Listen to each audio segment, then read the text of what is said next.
Bank ఖాతాతో ఆరోగ్య భద్రతకు భరోసా, ప్రభుత్వం కసరత్తు, బ్యాంకర్లతో సీఎస్ ఆరోగ్య శాఖ అధికారుల చర్చలు, ప్రీమియం తక్కువ ఉండేలా చూడాలని స్పష్టీకరణ. ఈ అంశంపై 15 రోజుల్లో స్పష్టత వచ్చే అవకాశం. 5 లక్షల మంది ఉద్యోగులకు ఒకే బ్యాంకులో ఖాతా, ప్రమాద జీవిత బీమాతో పాటు వైద్య బీమా కూడా. ఈహెచ్ఎస్లో వైద్య సేవలకు ఆటంకాలతో నిర్ణయం, రీఎంబర్స్మెంట్ ద్వారా ప్రభుత్వంపై కోట్లలో భారం.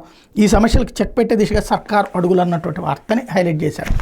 ఇకపోతే గనుల వెంకటరెడ్డికి జైల్లో మర్యాదలు అంటూ టీవీ ఏర్పాటుపై వివాదం, విచారణకు విశ్వజిత్ ఆదేశం. అది హెచ్పిసిఎల్ నుంచి వచ్చిందన్న జైలు అధికారులు. గనుడు వెంకటరెడ్డికి విజయవాడ జైల్లో సకల మర్యాదలు అందాయి. సహజ సంపద దోపిడీ వ్యవహారంలో ఏసీబీ అరెస్ట్ చేసిన మైనింగ్ మాజీ డైరెక్టర్కి జైలు అధికారులు టీవీ రిఫ్రిజిరేటర్ వంటి సౌకర్యాలు ఏర్పాటు చేశారు. ఇటీవల బెయిల్పై విడుదలైన వెంకటరెడ్డి పై విజయవాడ జైలు అధికారులకు అంత ప్రేమ ఎందుకు? రాష్ట్రంలో గత 2 రోజులుగా ఇలాంటి ప్రశ్నలు వినిపిస్తున్నాయి. ఈ వ్యవహారంపై హోంశాఖ ముఖ్య కార్యదర్శి Kumar Vishwajit incharge DG prisons విచారణకు ఆదేశించడంతో జైలు అధికారులు వెన్నులో వణుకు మొదలైంది. వివరాలకు వెళ్తే రాష్ట్రంలో ఇసుక మైనింగ్ లాంటి సహజ సంపద వైసీపీ ప్రభుత్వంలో దోపిడీకి గురైంది. కూటమి ప్రభుత్వం అధికారంలోకి వచ్చి దీనిపై ఏసీబీ విచారణకు ఆదేశించింది. కేసు నమోదు చేసి ప్రాథమిక దర్యాప్తు చేసిన ఏసీబీ అధికారులు వేల కోట్ల కుంభకోణంలో కీలక సూత్రధారి అయిన వెంకటరెడ్డిని ఈ నెలలో హైదరాబాద్లో అరెస్ట్ చేసి విజయవాడ కోర్టులో హాజరుపరిచారు.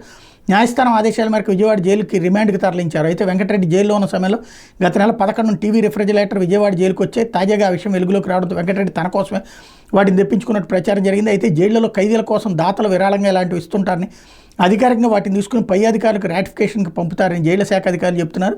విజయవాడ జైలుకు వచ్చిన టీవీని కూడా గుంటూరు జిల్లాలో 2 పెట్రోల్ బంకులు ఏర్పాటు చేయని హెచ్పిసిఎల్ కాంట్రాక్ట్ ఇచ్చారని చెప్తున్నారు.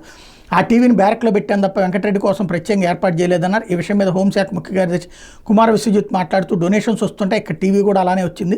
ఈ విధానం ఎప్పటి నుంచో ఉంది, తీసుకున్నాక రాటిఫికేషన్ చేస్తారు, కాబట్టి నా అనుమతి లేకుండా తీసుకోవద్దని చెప్పా. అయినా తీసుకోవడంపై విచారణకు ఆదేశించే జైళ్ల శాఖ ఐజీ నివేదిక వచ్చిన తర్వాత తప్పుంటే చర్యలు తీసుకుంటామని స్పష్టం చేశారన్నటువంటి వార్తను హైలైట్ చేశారు. వెంకటరెడ్డికి సంబంధించి అక్కడ ఏదో ప్రయోజనం చేకూరింది అన్నటువంటిది ఎవరు అడిగినట్టున్నారు రిపోర్టర్లు. తద్వారా అతన్ని వెంటాడలేదు అన్నటువంటి కోపం, అతను మీకు బెయిల్ వచ్చేసినటువంటి నేపథ్యంలో జైలు అధికారులని టార్గెట్ చేసినటువంటి వార్తలాగా కనబడుతుంది. ఇది దినపత్రికలో వచ్చిన వార్త.